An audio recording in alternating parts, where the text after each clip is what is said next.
Within short time ഒരു quick revision നമ്മൾ electro chemistry എന്ന് പറയുന്ന ചാപ്റ്ററിൻ്റെ ഇത് നടത്താൻ പോവുകയാണ്. ഇലക്ട്രോ കെമിസ്ട്രിയിൽ നമുക്ക് ഇലക്ട്രോ കെമിക്കൽ സെല്ലുകളെ കുറിച്ച് നമുക്ക് പറയാനുണ്ട്. രണ്ട് ടൈപ്പ് സെല്ലുകളാണുള്ളത്, ഒന്ന് ഗാൽവാനിക് സെല്ലും ഒന്ന് ഇലക്ട്രോലിറ്റിക് സെല്ലും. കെമിക്കൽ റിയാക്ഷനെ കറൻറ്റാക്കി മാറ്റുന്ന സെല്ലുകൾ ഗാൽവാനിക് സെൽ എന്ന് വിളിക്കും. അത് സ്പോണ്ടേനിയസ് റിയാക്ഷനാണ് നടക്കുക. ഇലക്ട്രിക് കറൻറ്റ് ഉപയോഗിച്ചിട്ട് റിയാക്ഷൻ നടത്തുന്ന സെല്ലുകളാണെങ്കിൽ ഇലക്ട്രോലിറ്റിക് സെൽ എന്ന് വിളിക്കും. അപ്പോൾ കറൻറ്റ് ഉപയോഗിച്ചിട്ട് റിയാക്ഷൻ നടത്തണമെങ്കിൽ അത് നോൺ സ്പോണ്ടേനിയസ് റിയാക്ഷൻസ് ആയിരിക്കും. സോ അതാണ് രണ്ട് ടൈപ്പ് സെല്ലുകൾ. ആ രണ്ട് ടൈപ്പ് സെല്ലുകളിൽ മെയിനായിട്ട് വരുന്ന ഒരാൾ, എക്സാമ്പിളായിട്ട് വരുന്ന ഒരാളാണ് ഡാനിയൽ സെൽ. ഡാനിയൽ സെല്ലിൽ anode zinc, cathode copper. Zinc ZnSO4ലും കോപ്പർ CuSO4ലുമാണ് ഡിപ്പ് ചെയ്ത് വെച്ചേക്കുന്നത്. ദെൻ ഇതിൽ നിന്നുണ്ടാകുന്ന വോൾട്ടേജ്, സിങ്കും കോപ്പറും കൂടെ ചേർന്നുണ്ടാകുന്ന വോൾട്ടേജ് 1.1 വോൾട്ടേജ് ആണ്. യെസ്, ഇതാണ് അതിൻ്റെ എന്തെന്ന് പറയുന്നത്, നമ്മുടെ ഡയഗ്രാമാറ്റിക് റെപ്രസെൻറ്റേഷൻ എന്ന് പറയുന്നത്. ഡാനിയൽ സെല്ലിൻ്റെ ഡയഗ്രാമാറ്റിക് റെപ്രസെൻറ്റേഷൻ ഇതാണ്. ദെൻ അവിടെ നടക്കുന്ന റിയാക്ഷൻ, ടോട്ടൽ റിയാക്ഷൻ എന്ന് പറയുന്നത് Zn എന്ന് പറയുന്നയാൾ Zn2+ ആവും, Cu2+ എന്ന് പറയുന്നയാൾ Cu ആവും. അഥവാ total reaction Zn + Cu2+ gives Zn2+ Cu എന്നുള്ളതാണ് ഡാനിയൽ സെല്ലിലത്തെ റിയാക്ഷൻ. ദെൻ ഒരു ഇലക്ട്രോഡിനെ ഒരു ഇലക്ട്രോലൈറ്റിൽ മുക്കി വെക്കുമ്പോൾ, ഫോർ എക്സാമ്പിൾ ഒരു ആനോഡിനെ അതിൻ്റെ സിങ്കിനെ ZnSO4ൽ മുക്കി വെക്കുമ്പോൾ, കോപ്പറിനെ CuSO4ൽ മുക്കി വെക്കുമ്പോൾ അവിടെ ഉണ്ടാകുന്ന പൊട്ടൻഷ്യലാണ് ഇലക്ട്രോഡ് പൊട്ടൻഷ്യൽ. ഓക്കെ, അപ്പോൾ അത് അവിടെ നടക്കുന്നത് റിഡക്ഷൻ ആണെങ്കിൽ അതിനെ റിഡക്ഷൻ പൊട്ടൻഷ്യൽ എന്ന് വിളിക്കും. അവിടെ നടക്കുന്നത് ഓക്സിഡേഷൻ ആണെങ്കിൽ ഓക്സിഡേഷൻ പൊട്ടൻഷ്യൽ എന്ന് വിളിക്കും. ഇനി ഈ നിങ്ങൾ ചെയ്ത ഈ റിയാക്ഷൻ എല്ലാം സ്റ്റാൻഡേർഡ് കേസിലാണ് ചെയ്യുന്നതെങ്കിൽ, അഥവാ temperature 273 kelvin temperature, pressure 1 atm ആണെങ്കിൽ അത് സ്റ്റാൻഡേർഡ് ഇലക്ട്രോഡ് പൊട്ടൻഷ്യൽ എന്ന് വിളിക്കും. ദെൻ അങ്ങനെ ഓരോന്നിലും ഉണ്ടാകുന്ന പൊട്ടൻഷ്യലാണ്. ഇപ്പം ആനോഡിലാണെങ്കിൽ ആനോഡ് പൊട്ടൻഷ്യൽ, കാഥോഡിലാണെങ്കിൽ കാഥോഡ് പൊട്ടൻഷ്യൽ. അപ്പോൾ അവിടെ ഉണ്ടാകുന്ന വോൾട്ടേജ്. സോ മക്കളെ, അങ്ങനെയാണെങ്കിൽ ഒരു ടോട്ടൽ ഒരു സെല്ലിൽ ഉണ്ടാകുന്ന പൊട്ടൻഷ്യലാണ് സെൽ പൊട്ടൻഷ്യൽ. അതെങ്ങനെ കാണുക? കാഥോഡിൻ്റെ റിഡക്ഷൻ പൊട്ടൻഷ്യൽ മൈനസ് ആനോഡിൻ്റെ റിഡക്ഷൻ പൊട്ടൻഷ്യൽ. പ്രത്യേകം ശ്രദ്ധിക്കുക, നമ്മൾ ഈ ചാപ്റ്ററിൽ വെറുതെ പൊട്ടൻഷ്യൽ എന്ന് സൂചിപ്പിച്ചിട്ടുണ്ടെങ്കിൽ അത് സ്റ്റാൻഡേർഡ് നമ്മൾ വെറുതെ ഈ ചാപ്റ്ററിൽ ഇലക്ട്രോഡ് പൊട്ടൻഷ്യൽ എന്ന് പറയുന്നുണ്ടെങ്കിൽ അത് റിഡക്ഷൻ പൊട്ടൻഷ്യലിനെ കുറിച്ചായിരിക്കും പറയുന്നത്. നമ്മളിതിൽ വെറുതെ പൊട്ടൻഷ്യൽ എന്ന് പറയുന്നതെങ്കിൽ അത് ഇലക്ട്രോഡ് പൊട്ടൻഷ്യൽ അഥവാ സ്റ്റാൻഡേർഡ് റിഡക്ഷൻ പൊട്ടൻഷ്യൽ ആയിരിക്കും പറയുന്നത്. സ്റ്റാൻഡേർഡ് റിഡക്ഷൻ പൊട്ടൻഷ്യൽ ആയിരിക്കും പറയുന്നത്. റിഡക്ഷൻ ആയിരിക്കും ഉദ്ദേശം. വെറുതെ പൊട്ടൻഷ്യൽ എന്ന് പറഞ്ഞാൽ റിഡക്ഷൻ ആയിരിക്കും. ദെൻ സെൽ പൊട്ടൻഷ്യൽ കാണാനുള്ള ഇക്വേഷൻ എന്താ? ഈ സെൽ ഈക്വൽ ടു ഈ കാഥോഡ് മൈനസ് ഈ ആനോഡ്, അഥവാ ഈ റൈറ്റ് മൈനസ് ഈ ലെഫ്റ്റ്. കാരണം റൈറ്റിൽ എപ്പോഴും കാഥോഡും ലെഫ്റ്റിൽ എപ്പോഴും ആനോഡുമാണ് നമ്മൾ എടുക്കൽ. ജനറലി ജസ്റ്റ് സിമ്പിളായിട്ടൊരു എക്സാമ്പിൾ പറയുകയാണെങ്കിൽ, കോപ്പറും 2Ag+ ചേർന്നിട്ട് നമുക്കൊരു Cu2++ 2Ag എന്ന് പറയുന്ന റിയാക്ഷൻ ഉണ്ടാകുമ്പോൾ അതിൽ കാഥോഡ് റിഡക്ഷൻ ആയിട്ട് എങ്ങനെ എഴുതാം, ആനോഡ് റിയാക്ഷൻ ആയിട്ട് എങ്ങനെ എഴുതാം, ഇത് അവിടെ എഴുതിയിട്ടുണ്ട്. ഇതാണ് ടോട്ടൽ റിയാക്ഷൻ എങ്കിൽ Cu എന്ന് പറയുന്നയാൾ Cu2+ ആവുന്നത് എങ്ങനെയാണ്? 2 ഇലക്ട്രോണിനെ വിട്ടുകൊടുത്തിട്ടാണ്. അതാണ് anode reaction. So Cu gives Cu2+ + 2 electron. അപ്പോൾ Ag + Ag ആവുന്ന റിയാക്ഷൻ എങ്ങനെ എഴുതുക? 2Ag+ 2 electron gives 2Ag. ഇതാണ് കാഥോഡ് റിയാക്ഷൻ. അങ്ങനെയാണെങ്കിൽ ഇതിനെ സെൽ റെപ്രസെൻറ്റേഷൻ നമ്മൾ എങ്ങനെ എഴുതുക? അഥവാ ആനോഡിനെ ഫസ്റ്റ് എഴുതുക, ഡബിൾ ബാർ, പിന്നെ കാഥോഡ് എഴുതുക. ആനോഡ് ആരാ? Cu2+ ആയി, ഡബിൾ ബാർ Ag + Ag ആയി. ഇതാണ് സെൽ റെപ്രസെൻറ്റേഷൻ. ദെൻ എന്താണ് ഇവിടുത്തെ ഇക്വേഷൻ വരിക? ഈ സെൽ ഈക്വൽ ടു ഈ റൈറ്റ് മൈനസ് ഈ ലെഫ്റ്റ് അല്ലേ? റൈറ്റിൽ ആരാ? Ag + ബാർ Ag ആണ്. റൈറ്റിൽ ആരാണ്? Ag + ബാർ Ag ആണ്. ലെഫ്റ്റിൽ ആരാണ്? Cu2+ ബാർ Cu ആണ്. സോ ഈ Ag + ബാർ Ag മൈനസ് ഈ Cu2+ ബാർ Cu എന്ന് വരും. Okay, set. ദെൻ നമുക്ക് ഓരോരുത്തരുടെ സ്റ്റാൻഡേർഡ് ഇലക്ട്രോഡ് പൊട്ടൻഷ്യൽ, സ്റ്റാൻഡേർഡ് പറഞ്ഞാൽ ആ കണ്ടീഷൻ, സ്റ്റാൻഡേർഡ് ഇലക്ട്രോഡ് പൊട്ടൻഷ്യൽ കണ്ടുപിടിക്കണമെങ്കിൽ നമ്മൾ ഷീ വെച്ചിട്ടാണ് കണ്ടുപിടിക്കുക. അപ്പോൾ എന്താണ് ഷീ? ഷീ എന്ന് പറഞ്ഞാൽ സ്റ്റാൻഡേർഡ് ഹൈഡ്രജൻ ഇലക്ട്രോഡ്, അഥവാ ഹൈഡ്രജനെ ഇലക്ട്രോഡായിട്ട് എടുക്കുന്നത്. ഹൈഡ്രജനെ ഇലക്ട്രോഡായിട്ട് എടുക്കാൻ കഴിയും, അത് ഗ്യാസ് അല്ലേ. അപ്പം നമ്മൾ എന്ത് ചെയ്യും? ഒരു പ്ലാറ്റിനം റോഡ് ഇലക്ട്രോഡായിട്ട് എടുത്തിട്ട് അതിനെ ട്യൂബിൽ വെക്കും. ദെൻ അതിലേക്ക് ഹൈഡ്രജൻ ഗ്യാസ് കടത്തിവിടും. ഇതാണ് ഹൈഡ്രജൻ ഇലക്ട്രോഡ്. പ്ലാറ്റിനത്തിലേക്ക് ഹൈഡ്രജൻ ഗ്യാസ് കടത്തിവിടും. ഈ പ്ലാറ്റിനം ഒക്കെ ഡിപ്പ് ചെയ്ത് വെച്ചിരിക്കുന്നത് ഒരു ആസിഡ് സൊല്യൂഷനിലാണ്. അപ്പോൾ ഹൈഡ്രജൻ ഗ്യാസിനെ ഒരു ആസിഡ് സൊല്യൂഷനിലേക്ക് ഇങ്ങനെ കടത്തിവിടും. ഇതാണ് റിയാക്ഷൻ. അപ്പോൾ H2വിനെ H+ലേക്ക് കടത്തിവിടും. ഇതാണ് ഷീയുടെ പ്രത്യേകത. ഈ ഷീയുടെ പ്രത്യേകത വെച്ചിട്ട് നമ്മൾ പറയുന്നത് ഉണ്ടാവുന്ന റിയാക്ഷൻ്റെ പൊട്ടൻഷ്യൽ 0 ആയിട്ട് നമ്മൾ എടുക്കും. അപ്പോൾ ഷീയുടെ പൊട്ടൻഷ്യൽ വാല്യൂ 0 ആയിട്ട് എടുക്കും. അതാണ് ഷീയുടെ രണ്ടാമത്തെ പോയിന്റ്. ദെൻ ഷീ എവിടെയാണ് ഫില്ല് ചെയ്തതെന്നൊക്കെ നമ്മൾ പറഞ്ഞു. ദെൻ മക്കളെ, ഷീ എന്ന് പറയുന്നത് നമുക്ക് ആനോഡായിട്ടും വർക്ക് ചെയ്യാൻ പറ്റും, കാഥോഡായിട്ടും വർക്ക് ചെയ്യാൻ പറ്റും. അപ്പോൾ ഷീയുടെ കൂടെ ആര് വർക്ക് ചെയ്താലും ഷീയുടെ വാല്യൂ 0 ആയിരിക്കും. ഷീയുടെ വാല്യൂ 0 ആയിരിക്കും. അപ്പോൾ ഫോർ എക്സാമ്പിൾ ഷീയുടെ വാല്യൂ, ഫോർ എക്സാമ്പിൾ നമ്മൾ ടോട്ടൽ പൊട്ടൻഷ്യൽ കണ്ടുപിടിക്കണമെന്ന് വിചാരിച്ചോ. ടോട്ടൽ പൊട്ടൻഷ്യൽ എന്ന് കാഥോഡ് മൈനസ് ഈ ആനോഡ് അല്ലേ. അപ്പം ഷീ ആണ് കാഥോഡായിട്ട് എടുത്തെങ്കിൽ കാഥോഡിൻ്റെ വാല്യൂ 0 ആവും. അപ്പോൾ ഈ സെൽ ഈക്വൽ ടു ഈ മൈനസ് ഈ ആനോഡ് ആവും, അഥവാ ഈ സെൽ ഈക്വൽ ടു മൈനസ് ഈ ആനോഡ് ആവും. നേരെ തിരിച്ചും വരാം. ഈ ആനോഡാണ് ഷീ ആയിട്ട് എടുത്തതെങ്കിൽ ഈ സെൽ ഈക്വൽ ടു ഈ കാഥോഡ് മൈനസ് ഈ ആനോഡ് ഷീ ആയിട്ട് എടുത്താൽ അത് 0 ആവും. അപ്പോൾ ഈ സെൽ ഈക്വൽ ടു ഈ കാഥോഡ് എന്ന് കിട്ടും. സോ ഒരു പൊട്ടൻഷ്യൽ ഒരാളുടെ കാഥോഡിൻ്റെയോ ആനോഡിൻ്റെയോ പൊട്ടൻഷ്യൽ കിട്ടാൻ വേണ്ടി അത് ഷീയുമായിട്ട് കണക്ട് ചെയ്താൽ മതി. കാരണം ഷീയുടെ വാല്യൂ 0 ആയിട്ട് പോകും. പിന്നെ ശ്രദ്ധിക്കേണ്ടത് ഷീയുടെ cell representation H+H2 bar PT അത് കാഥോഡാകുമ്പോൾ, ആനോഡാകുമ്പോൾ നേരെ തിരിച്ച് PT H2 bar H+, PT H2 bar H+, അത് ആനോഡാകുമ്പോൾ. അപ്പോൾ H2 ബാർ H+ ആവുന്നത് ആനോഡ്, H+ ബാർ H2 ആവുന്നത് കാഥോഡ്. ഇതാണ് ഷിയുടെ വാല്യൂ. ദെൻ ഷിയുടെ വാല്യൂ വെച്ചിട്ട് നമ്മൾ എല്ലാവരുടെയും പൊട്ടൻഷ്യൽ കണ്ടുപിടിച്ചു. അങ്ങനെ പൊട്ടൻഷ്യലിൻ്റെ ക്രമത്തിൽ ഇവരെ വെക്കുന്നതിനാണ് ഇലക്ട്രോ കെമിക്കൽ സീരീസ് എന്ന് വിളിക്കുക. നമ്മുടെ എലമെൻസിനെ പൊട്ടൻഷ്യലിൻ്റെ ക്രമത്തിൽ ഇങ്ങനെ വെച്ചതാണ് ഇലക്ട്രോ കെമിക്കൽ സീരീസ്. അതിൽ ഏറ്റവും മുകളിൽ ഫ്ലൂറിൻ എന്ന് പറഞ്ഞാൽ ഫ്ലൂറിനാണ് ഏറ്റവും കൂടുതൽ റിഡക്ഷൻ പൊട്ടൻഷ്യൽ. ഏറ്റവും താഴെ ലിഥിയം എന്ന് പറഞ്ഞാൽ ലിഥിയത്തിനാണ് ഏറ്റവും കുറവ് റിഡക്ഷൻ പൊട്ടൻഷ്യൽ. അപ്പോൾ ഏറ്റവും കൂടുതൽ റിഡക്ഷൻ പൊട്ടൻഷ്യലുള്ള ഫ്ലൂറിനാണ് സ്ട്രോങ്ങസ്റ്റ് ഓക്സിഡൈസിങ് ഏജൻറ്റ്. ഏറ്റവും കുറവ് റിഡക്ഷൻ പൊട്ടൻഷ്യലുള്ള ലിഥിയമാണ് സ്ട്രോങ്ങസ്റ്റ് റെഡ്യൂസിങ് ഏജൻറ്റ്, അഥവാ റാലി എന്നാലോചിച്ചാൽ മതി. എന്താ നമ്മളെ ട്രിക്ക്? ലിഥിയമാണ് സ്ട്രോങ്ങസ്റ്റ് റെഡ്യൂസിങ് ഏജൻറ്റ്, റാലി.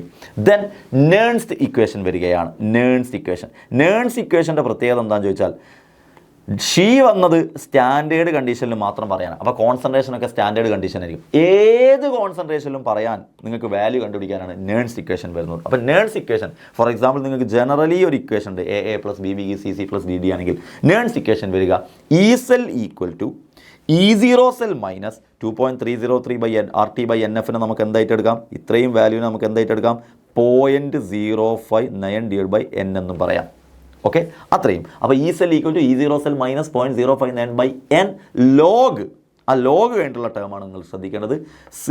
നിങ്ങളുടെ ഇക്വേഷനിൽ product divide by reactant C⁻C × D⁻D divide by A⁻A × B⁻B എന്ന് പറയും.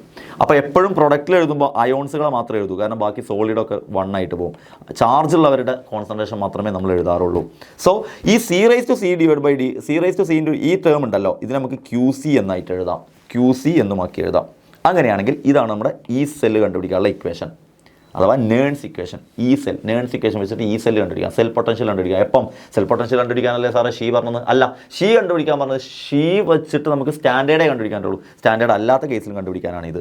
ദെൻ നേൺസ് ഇക്വേഷൻ നമ്മൾ KC കണ്ടുപിടിക്കാൻ ഉപയോഗിക്കുകയാണെങ്കിൽ ഈ സെല്ല് 0 ആയിരിക്കും. കാരണം KC എന്ന് പറയുമ്പോൾ ഇക്വിലിബ്രിയത്തിൽ ഈ സെല്ല് 0. അപ്പോൾ E0 cell equal to 2.303/RT/NF log KC, അഥവാ നമുക്ക് എങ്ങനെ എഴുതാം? ഇതിനെ തന്നെ എങ്ങനെ എഴുതാം?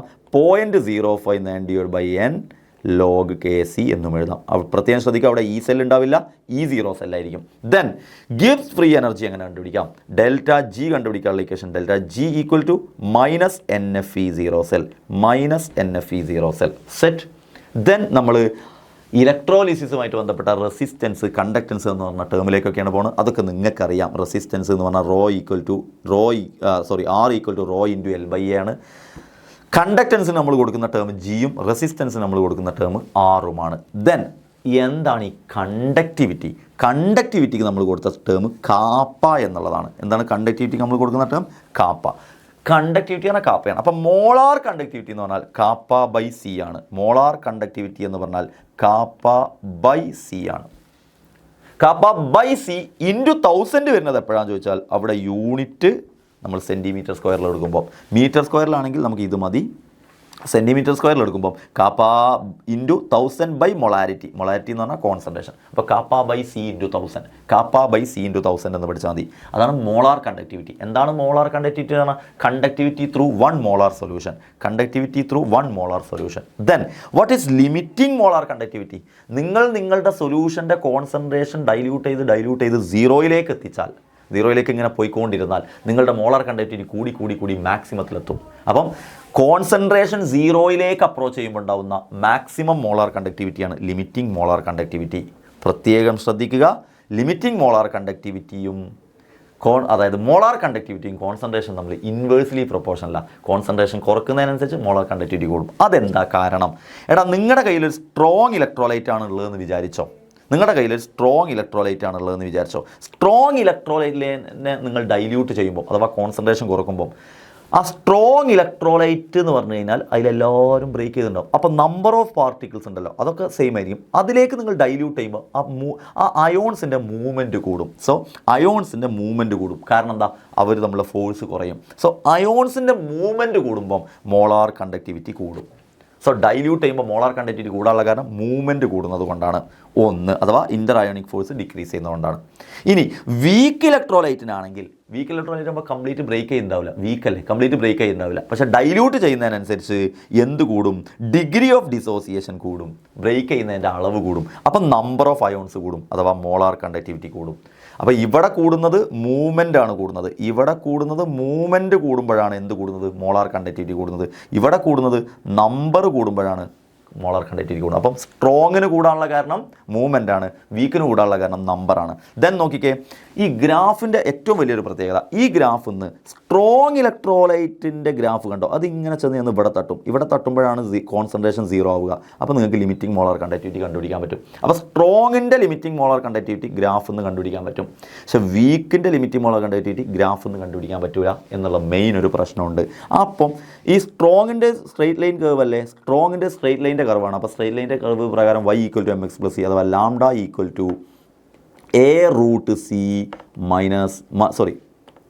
-a√c പ്ലസ് ലാംഡ 0m എന്ന് വരുന്ന ഒരു ഇക്വേഷൻ നമുക്ക് സ്ട്രോങ്ങിന് കിട്ടും. പക്ഷേ വീക്കിന് കിട്ടൂല. കാരണം വീക്കിൻ്റെ പ്രത്യേകത ഇത് ഇവിടെ തട്ടുന്നില്ല. അപ്പം വീക്കിൻ്റെ ലിമിറ്റിംഗ് മോളാർ കണ്ടക്ടിവിറ്റി ഗ്രാഫിൽ നിന്ന് കിട്ടൂല. അപ്പോൾ വീക്കിൻ്റെതായാലും ആരതായാലും ലിമിറ്റിംഗ് മോളാർ കണ്ടക്ടിവിറ്റി കണ്ടുപിടിക്കാൻ വേണ്ടി പറഞ്ഞ ലോയാണ് കൊളറാഷസ് ലോ. കൊളറാഷസ് ലോ പറയുന്നത് നിങ്ങൾക്ക് ഒരാളുടെ ലിമിറ്റിംഗ് മോളാർ കണ്ടക്ടിവിറ്റി കിട്ടണമെങ്കിൽ അതിലെ ആനയോൻ്റെയും കാറ്റിയോൻ്റെയും ലിമിറ്റിംഗ് മോളാർ കണ്ടക്ടിവിറ്റി തമ്മിൽ കൂട്ടിയാൽ മതി. So limiting molar conductivity of an electrolyte can be represented as sum of individual contribution of anion and cation. Sum of individual anions and cations. എന്തൊക്കെയാണ് Kohlrausch's ലോയുടെ applications എന്ന് പറയുന്നത്? ഒന്ന്, കൊളറാഷസ് ലോ പ്രകാരം limiting molar conductivity വീക്കിൻ്റെത് കണ്ടുപിടിക്കാം. സ്ട്രോങ്ങിൻ്റെ നമുക്ക് ഗ്രാഫ് നിന്നിട്ടും വീക്കിൻ്റെ കണ്ടുപിടിക്കാം. രണ്ട്, അദ്ദേഹത്തിൻ്റെ അത് കണ്ടുപിടിച്ച് കഴിഞ്ഞാൽ നമുക്ക് ഡിഗ്രി ഓഫ് ഡിസോസിയേഷൻ കണ്ടുപിടിക്കാം, അഥവാ ആൽഫ കണ്ടുപിടിക്കാം. ആൽഫ എന്ന് പറഞ്ഞാൽ ലാംഡ m/λ 0m ആണ്. മൂന്ന്, ഡിസോസിയേഷൻ കോൺസ്റ്റൻറ്റും കണ്ടിരിക്കാം. എത്രത്തോളം ഡിസോസിയേറ്റ് ആകുമ്പോൾ എന്ന് കിട്ടുന്ന കോൺസ്റ്റൻ്റ് ആണ് ഡിസോസിയേഷൻ. അത് C⁴/1 - അപ്പം ഈ മൂന്നുമാണ് ഇതിൻ്റെ അപ്ലിക്കേഷൻസ്. ദെൻ മക്കളെ ഫാരഡേയുടെ ലോയിലേക്ക് പോകുന്നു. ഫാരഡേക്ക് 2 ലോ ഉണ്ട്, ഫാരഡേസ് ഫസ്റ്റ് ലോയും ഫാരഡേസ് സെക്കൻഡ് ലോയും. ഫാരഡേയുടെ ഫസ്റ്റ് ലോ പ്രകാരം ആ ലോ പറയുന്നത് എന്താണെന്ന് ചോദിച്ചാൽ, നിങ്ങൾ എത്രത്തോളം കറൻറ്റ് അപ്ലൈ ചെയ്യുന്നോ അത്രത്തോളം അവിടെ മാസ് അവിടെ ഡെപ്പോസിറ്റ് ചെയ്യും അല്ലെങ്കിൽ ലിബറേറ്റ് ചെയ്യും. This is Faraday's first law. Electrolysis എന്താണ് പറയുക, the amount of chemical reaction occur at any electrode during electrolysis by a current is proportional to quantity of electricity. Amount of reaction proportional to quantity of electricity, that is m proportional to q, that is m = zq. അതിൽ നിന്ന് നമുക്ക് എഴുതിയെടുക്കാവുന്ന മറ്റൊരു equation m = MIT/NF. Okay. Then Faraday's second law പറയുന്നത് നിങ്ങൾ same amount of substance deposit ചെയ്യും അല്ലെങ്കിൽ liberate ചെയ്യും. അഥവാ സെയിം കറൻറ്റ് രണ്ട് വെസലിലേക്ക് കൊടുത്താൽ, രണ്ട് റിയാക്ഷനിലേക്ക് സെയിം കറൻറ്റ് കൊടുത്താൽ, same quantity of electricity passing through electrolytic solutions, രണ്ട് സൊല്യൂഷനിലൂടെ നിങ്ങൾ സെയിം കറൻറ്റ് പാസ് ചെയ്യണം. അപ്പോൾ അവിടെ ഡെപ്പോസിറ്റ് ചെയ്യുന്ന സബ്സ്റ്റൻസുകളുടെ മാസ് പ്രൊപ്പോർഷണലാണ് അവരുടെ ഇക്വലൻ്റ് വെയ്റ്റിന്. ഒരേ കറൻറ്റ് കൊടുക്കുമ്പോൾ രണ്ട് സബ്സ്റ്റൻസിൽ മാസ് ഡെപ്പോസിറ്റ് ചെയ്താൽ m1/m2 മാസ് ഡെപ്പോസിറ്റ് അത് പ്രൊപ്പോർഷനാണ് വിച്ച് അവരുടെ ഇക്വലൻ്റ് വെയ്റ്റുകൾക്ക്.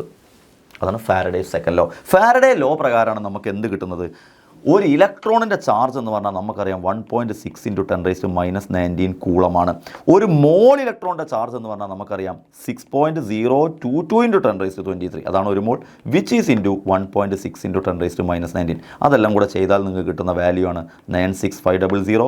96500നെ 1 ഫാരഡേ എന്ന് വിളിക്കും. അഥവാ 1 മോൾ ഇലക്ട്രോണിൻ്റെ ചാർജാണ് 1 ഫാരഡേ. അഥവാ ഒരു മോൾ സോഡിയത്തിനെ ഡിസോസിയേറ്റ് ചെയ്യാൻ 1 ഫാരഡേ വേണം. ഒരു മോൾ Cu2+ ചെയ്യാൻ, അപ്പോൾ 2+ എന്ന ചാർജ് 2+ ആണ്, അപ്പോൾ 2 ഫാരഡേ വേണം. ഒരു മോൾ Al3+ റെഡ്യൂസ് ചെയ്യാൻ 3 ഫാരഡേ വേണം.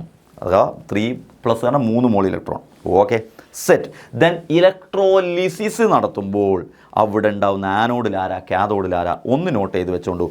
മോൾട്ടൺ NaCl കറണ്ട് കടത്തിവിട്ടാൽ കാഥോഡിൽ സോഡിയം, ആനോഡിൽ ക്ലോറിൻ. മിക്കവാറും ആനോഡിൽ രണ്ടാമത്തെ ആളായിരിക്കും. അപ്പോൾ ആനോഡിൽ ഇവിടെ രണ്ടിടത്തും ക്ലോറിനാണ്. കാഥോഡിൽ മിക്കവാറും ഫസ്റ്റ് താളാണ്. അപ്പോൾ കാഥോഡിൽ ഇവിടെ സോഡിയം. പക്ഷേ ഇവിടെ ഹൈഡ്രജൻ ആവാൻ കാരണം അക്വസ് ആകുമ്പോൾ H2O വരും. H2Oയിൽ ഫസ്റ്റ് താൾ H2 ആണ്. അതാണ് കാഥോഡിൽ വരിക. Then dilute H2SO4 concentrated H2SO4 രണ്ടിലും ഹൈഡ്രജൻ ആണ് ഫസ്റ്റ്. അപ്പോൾ കാഥോഡിൽ ഹൈഡ്രജൻ തന്നെ. എന്നാൽ ഡൈല്യൂട്ടിൽ ഓക്സിജൻ ആണ് കൂടുതൽ. ഡൈല്യൂട്ടിൽ വെള്ളമാണ് കൂടുതൽ. അപ്പോൾ വെള്ളത്തിൻ്റെ ഏറ്റവും അവസാനം ഓക്സിജനാണ്. അപ്പോൾ O2 ആണ് ആനോഡിൽ. കോൺസെൻട്രേറ്റഡ് H2SO4 H2SO4 ആണ് കൂടുതൽ. അപ്പോൾ H2SO4ൽ ഏറ്റവും അവസാനം SO4. അതിൻ്റെ ഡബിൾ എടുക്കുക S2O8 2-. ഇതാണ് ആനോഡിൽ. സോ അത് നടക്കുമ്പോൾ ഉണ്ടാകുന്ന റിയാക്ഷനുകളും ഇവിടെ കൊടുത്തിട്ടുണ്ട്. മക്കൾ നോക്കിക്കോണം എന്തൊക്കെയാണ് റിയാക്ഷൻ നടക്കുന്നത്. ദെൻ ബാറ്ററികളെ കുറിച്ച് പറയാണ്. പ്രൈമറി ബാറ്ററിയും സെക്കൻഡറി ബാറ്ററിയും തമ്മിലുള്ള പ്രധാനപ്പെട്ട വ്യത്യാസം, പ്രൈമറി ബാറ്ററി റീചാർജ് ചെയ്യാൻ പറ്റില്ല. പ്രൈമറി ബാറ്ററിയിൽ നടക്കുന്ന reaction irreversible. Secondary battery recharge ചെയ്യാൻ പറ്റും. അവിടെ നടക്കുന്ന റിയാക്ഷൻ റിവേഴ്സിബിൾ. പ്രൈമറി ബാറ്ററിക്ക് എക്സാമ്പിൾ ഡ്രൈ സെല്ലും മെർക്കുറി സെല്ലും. ഡ്രൈ സെല്ലിൻ്റെ വേറെ പേര് ലക്ലാൻഷ്യ സെൽ. വാട്ട് പേർ. ദെൻ സെക്കൻഡറി ബാറ്ററിൻ്റെ പേര് സെക്കൻഡറി ബാറ്ററിക്ക് എക്സാമ്പിൾ ലെഡ് സ്റ്റോറേജ് ബാറ്ററിയും നിക്കൽ കാഡ്മിയം ബാറ്ററിയും. ഇതിൽ ആദ്യത്തെ dry cell, mercury cell, lead storage battery, ഇത് മൂന്ന് നിങ്ങൾ ഡീറ്റെയിൽ ആയിട്ട് തന്നെ പഠിക്കണം. ആദ്യം ആനോഡും കാഥോഡും ആരാന്ന് പഠിച്ചു വെച്ചോ. ഡ്രൈ സെല്ലിലുള്ള ആനോഡ് സിങ്ക്, മെർക്കുറി സെല്ലിൽ സിങ്ക് അമാൽഗം കമ്പയർ ചെയ്ത് പഠിക്കുക. കാഥോഡ് ഡ്രൈ സെല്ലിൽ MnO2 കാർബണും, മെർക്കുറി സെല്ലിൽ മെർക്കുറിൻ്റെ ഓക്സൈഡും കാർബണും. അപ്പോൾ മെർക്കുറി സെല്ലിൽ മെർക്കുറി ഇല്ലാണ്ട് ഒരു കളിയില്ല. ആനോഡിലും മെർക്കുറി ഉണ്ട്, കാഥോഡിലും മെർക്കുറി ഉണ്ട്. ദെൻ ലെഡ് സ്റ്റോറേജ് ബാറ്ററി പഠിക്കാൻ ഈസിയാണ്. ലെഡ് സ്റ്റോറേജ് ബാറ്ററിയിൽ PbPbO2, anode PB, cathode PbO2, PbPbO2. ഇനി എല്ലാത്തിലുള്ള ഇലക്ട്രോലൈറ്റും കൂടെ ഒന്ന് പഠിച്ചു വെച്ചോ. ഡ്രൈ സെല്ലുള്ള ഇലക്ട്രോലൈറ്റ് MnO2 NH4Cl, മെർക്കുറി സെല്ലിൽ KOH ZNO. ലെഡ് സ്റ്റോറേജ് ബാറ്ററിയിൽ 38% H2SO4 സൊല്യൂഷൻ. അപ്പോൾ പഠിച്ചു വെച്ചോ, ലെഡ് സ്റ്റോറേജ് ബാറ്ററിയിലുള്ള ഇലക്ട്രോലൈറ്റ് 38% H2SO4. ദെൻ അവർ തമ്മിലുള്ള റിയാക്ഷനാണ്. അത് നിങ്ങൾ പഠിച്ചെടുക്കണേ മക്കളെ. ഇതാണ് നമ്മുടെ റിയാക്ഷൻസ് എന്ന് പറയുന്നത്.